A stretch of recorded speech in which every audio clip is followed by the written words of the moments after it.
सर्वांना नमस्कार। तर आज जाणून घेऊ आपण सिकल सेल ॲनिमियाबद्दल।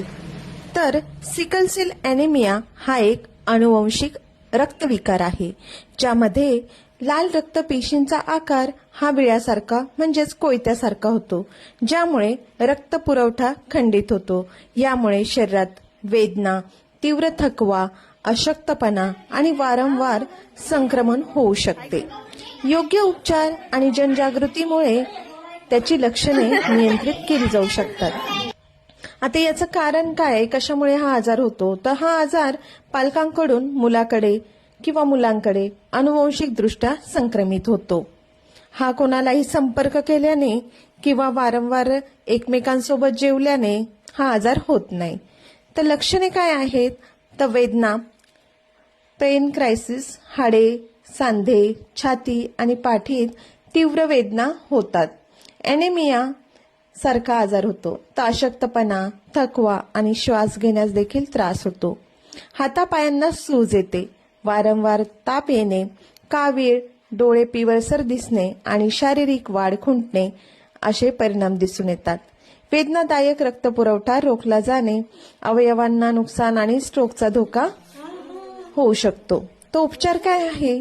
तर यावर प्रतिबंध म्हणजे लग्नापूर्वी सिकल सेलची तपासणी करणे सर्वात महत्त्वाचे आहे, जेणेकरून सिकल सेल व्यक्ती हा दुसऱ्या सिकल सेल व्यक्तीसोबत लग्न करणं म्हणजे एकदम चुकीचं आहे, जेणेकरून त्यांना होणारे जे बाळ आहे त्याला हा आजार होण्यापासून आपण रोखू शकतो। तर या प्रकारे आपण प्रतिबंध करू शकतो। औषधे तर डॉक्टरांच्या सल्ल्याने हायड्रॉक्सियुरिया आणि वेदनाशामक औषधे घेऊ शकतो। काळजी काय घेऊ शकता? तर यामध्ये भरपूर पाणी पिले पाहिजे, जास्त उष्णता असलेल्या ठिकाणी किंवा थंडी असलेल्या ठिकाणी जाणे टाळणे हे योग्य आहे। आणि त्याचबरोबर योग्य समतोल आहार घेणे देखील तेवढेच महत्त्वाचे आहे।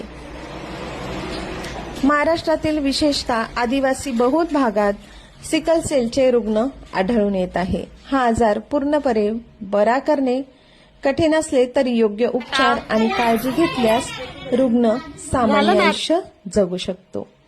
तर तुमच्या भागात देखील असे कोणी रुग्ण असतील तर त्यांना जवळच्या सरकारी दवाखान्यात पाठवा आणि सिकल सेलची तपासणी करून घ्या। तसेच लग्नापूर्वी सिकल सेलची तपासणी करणं फार गरजेचं आहे। व्हिडिओ आवडला असल्यास फॉलो आणि शेअर करा। धन्यवाद।